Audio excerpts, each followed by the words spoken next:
Tema de hoje: traumas e primeiros socorros. Inicialmente, o que é trauma, né? Trauma é uma situação de agressão à integridade física da pessoa.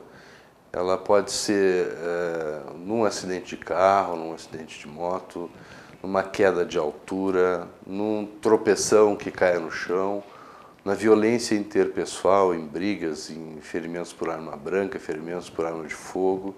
Todas essas situações são um trauma. E o trauma é uma estatística mundial, e o Brasil não foge disso, é a principal causa de morte até os 40 anos. Além da morte, também as causas de sequelas, né? Pacientes que ficam paraplégicos, que ficam tetraplégicos, que têm outros tipos de sequela neurológicas por batidas de cabeça, traumatismos cranianos. Então, na realidade, o trauma é uma epidemia mundial, que a gente não está fora disso, que para combater, a principal maneira de combater é a prevenção. A nossa região ela tem acidentados graves, moderados e graves, acima da média mundial. Isso se deve ao nosso poder aquisitivo, carros com bons motores, alta velocidade e uso abusivo de álcool. A gente sabe que velocidade e álcool é uma mistura explosiva, né, em termos de acidentados e traumatizados mais graves. Se ele tiver sem cinto de segurança, o que vai acontecer? Né? Ele vai ser arremessado aqui em cima e vai estar batendo com a cabeça, né? Será arremessado aqui e vai estar batendo com a cabeça, batendo com o peito no volante, batendo com a cabeça no para-brisa, fazendo coramento de para-brisa, né? Batendo com o peito no volante. O simples fato de bater com a cabeça no para-brisa, poderei ter um traumatismo crânioencefálico. Batendo com o peito no volante, poderei ter fratura de costela, né? Aqui, pelo simples fato de não estar utilizando o cinto de segurança. O leigo ele não pode mexer. Por que não pode mexer? Porque o básico é nós não causarmos um segundo trauma nessa vítima. Então daqui a pouco a gente tem a melhor intenção, né? E eu vou abrir esse carro aqui e puxar ele, retirar ele. Não se faz isso. Não se faz isso. Não se faz isso, porque eu poderei agravar ao máximo. Eu poderia estragar todo um processo, todo um período de vida dele, né? Inclusive levá-lo à morte. O máximo que pode fazer, além de avisar as autoridades do acidente, é acalmar o paciente, que já está vindo socorro. Isso é importante, que o paciente fique calmo. Uma vez que chegar o pessoal especializado no transporte desse paciente, eles vão ter prioridades no atendimento. As prioridades principais quando se atende esse tipo de paciente, no caso da lesão do sistema nervoso, a gente sabe que a célula nervosa ela sente e muito com a falta de oxigênio, inicialmente, que é o mais importante, e segundo, com a falta de sangue. Então, as duas prioridades iniciais é manter o paciente respirando bem e manter a pressão arterial desse paciente elevada. São as duas prioridades para tecido nervoso. O socorrista que vai estar fazendo o socorro da vítima vai ter que imobilizar essa cervical dele da forma como vai ocorrer agora.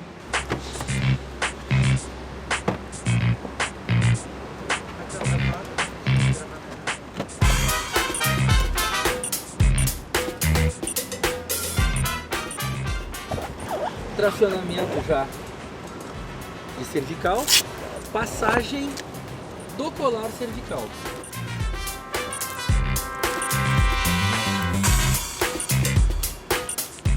É o CAD, esse equipamento que vai pegar toda a parte superior, né?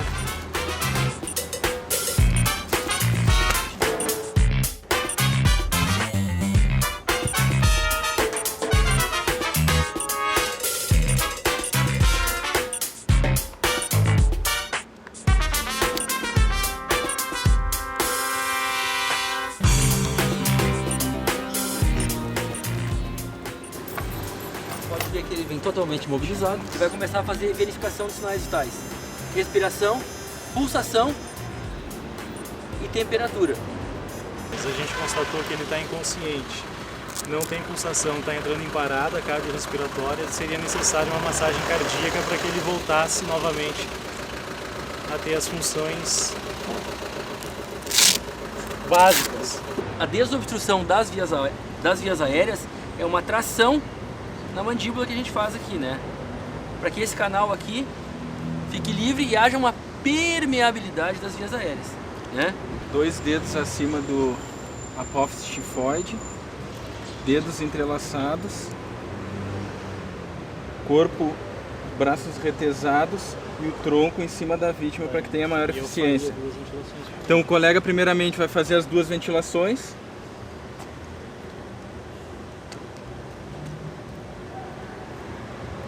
Depois começa a sequência de compressões torácicas. 1, 2, 3, 4, 5, 6, 7, 8, 9, 10, 11, 29, 30. Ventila. Verificamos se voltou, ele ainda continua, ventilamos novamente. No resgate também tem protocolos, que são também com o mesmo foco de sequência de atendimento, mas com um foco da cena, que eles chamam assim, bem nessa linguagem, na cena do trauma. Em primeiro lugar, tem que ter segurança para a equipe, né, para chegar e atender aquele paciente. Então, às vezes, tu tem gasolina derramada, tem risco de fogo, então a gente tem que ter muito cuidado com isso. Então, a pessoa leiga que está passando tem que ter cuidado quando tiver um acidente e vai se meter a tentar socorrer alguma pessoa, pode ela mesma se machucar. Em estrada, tem que ter isolamento da estrada, porque daqui a pouco vem um outro veículo e não viu, chega próximo e bate também.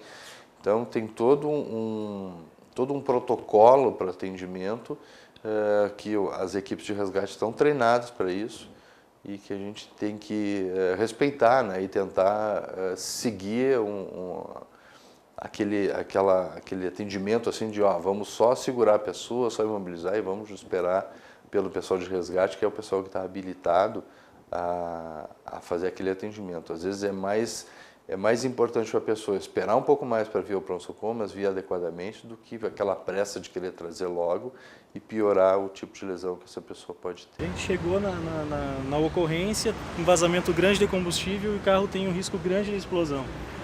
Com o braço, encosto o rosto dele no meu e assim eu vou retirar ele rapidamente. Nessa posição eu vou estar imobilizando a cervical dele, de alguma forma, contra o meu rosto. Medical TV, a vida e a medicina.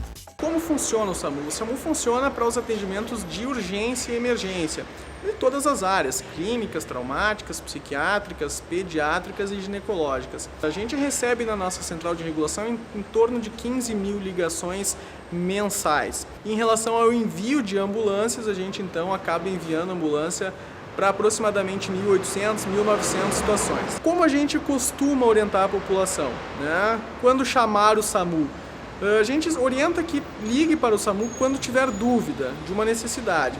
A decisão do envio de uma ambulância ou não, ou uma orientação, ela é, então, parte do papel do médico regulador.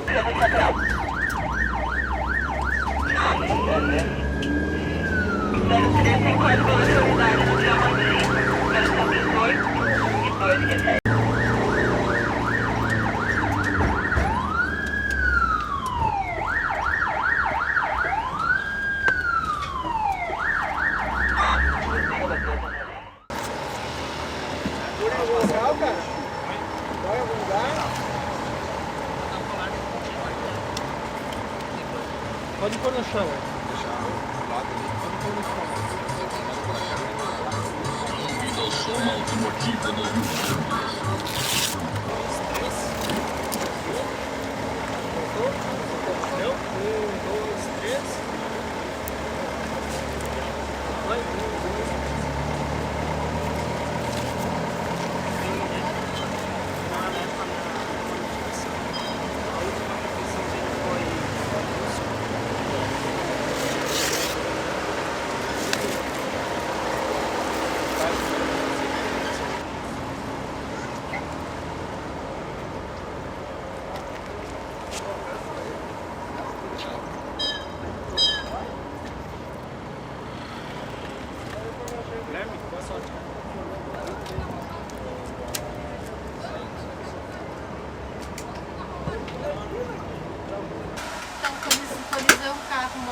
bateu na lateral do carro, foi projetado só pela lateral.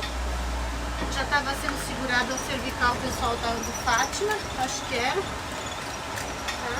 Sem TCE aparente, sem sinal de fratura aparente, está imobilizado padrão, pulso consciente orientado, satura no 99, frequência cardíaca de 78 e respiratória de 20. Algumas escoriações em membros inferiores.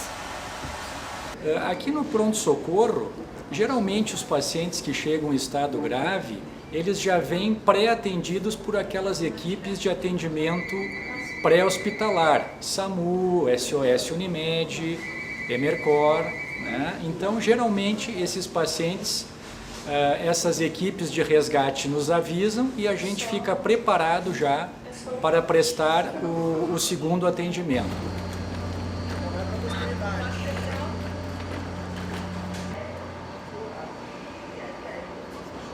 Na chegada do pronto-socorro, a gente também tem uma sequência de atendimento de rotina para atender esse paciente, independente do tipo de acidente que ele teve. Então, nessa sequência de atendimento, ela é feita pela gravidade, pela potencialidade de levar ao óbito. Mas o atendimento inicial, isso é feito nos primeiros 10 minutos da entrada do paciente no pronto-socorro, a gente vai avaliando isso e tratando, evidentemente. Né? Se tem uma obstrução da via aérea, tem que ir lá e desobstruir, tirar. Às vezes pode ter corpo estranho, pode ter um dente quebrado que tranca na traqueia, pode ter alguma coisa nesse sentido, né? Sangue ou própria secreção saliva e tal que esteja obstruindo. Né? O B, se tem alguma lesão no pulmão, um hemotórax, um pneumotórax, a gente drena na hora já. Então são coisas que a gente vai avaliando e vai tratando, porque a grande maioria dessas coisas a gente consegue tratar a nível de pronto-socorro. Após o atendimento do paciente no pronto-socorro, no que diz respeito à estabilização das vias respiratórias e da pressão arterial, nós fizemos o exame das pupilas. Nós chamamos de anisocoria, ou seja, uma assimetria das pupilas. Isso que está sendo mostrado aqui, a pupila esquerda maior comparada com a direita, ela está bem maior. Isso significa que esse paciente tem um hematoma intracraniano. Eu gostaria de mostrar para vocês um paciente que nós estamos atendendo, um jovem de 14 anos, que teve um acidente de trânsito na estrada, na RS 122, chegou em comatoso, entubado, sofreu um traumatismo craniano grave e já foi submetido a uma tomografia computadorizada de urgência. Ele está entubado, está em regime de UTI e aqui nós temos então acesso às imagens. Nós temos aqui o exame de tomografia computadorizada, que é o exame padrão ouro para os pacientes acidentados e que sofrem traumatismo de crânio. Ele é um exame que ele corta em várias camadas, como se fosse um pão de sanduíche, o cérebro e mostra detalhadamente tanto a parte óssea como a parte intracraniana também, tá? Tanto a parte óssea como o parênquima cerebral. Aqui então nessa parte mais clara nós temos a calota craniana, essa parte mais escura o cérebro do lado direito, o cérebro do lado esquerdo, e se vê aqui já a presença de um volumoso hematoma intracraniano. Então esse paciente ele está sendo preparado para ser levado a uma cirurgia de crânio. Medical TV, a vida e a medicina. Em relação ao trauma, ao sistema nervoso, seja ele um trauma na cabeça, que a gente chama de trauma crânioencefálico, ou trauma que pegue a coluna, que é chamado de trauma raquimedular, não existe, de uma maneira geral, um trauma insignificante. Todos os traumas são importantes, independente do fator causador do trauma. A gente vê até em novelas, enfim, em programas, um atendimento padronizado, com a maca rígida, com colar cervical, né?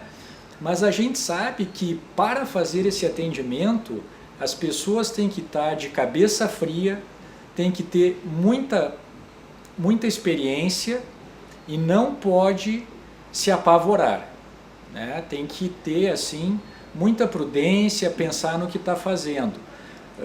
Um dos exemplos que eu sempre dou para os nossos acadêmicos e residentes é esse atendimento feito no acidente do piloto Felipe Massa.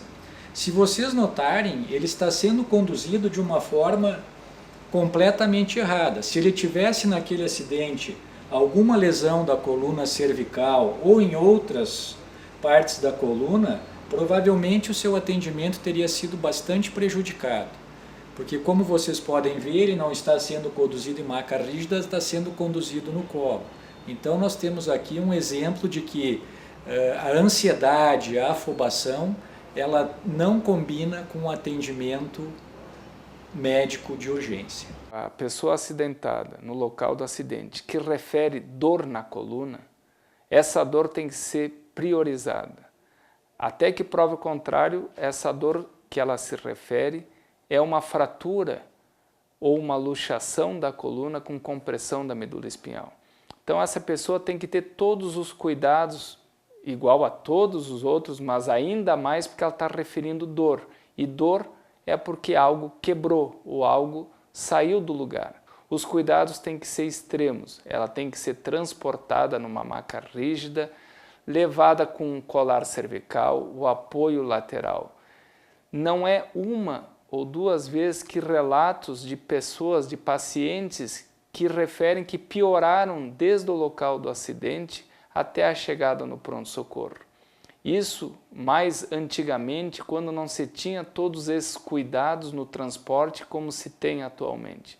E mesmo quando esse paciente chega no pronto-socorro, ele não é retirado da maca rígida até fazer todos os exames para mostrar a fratura ou excluir de vez com a fratura.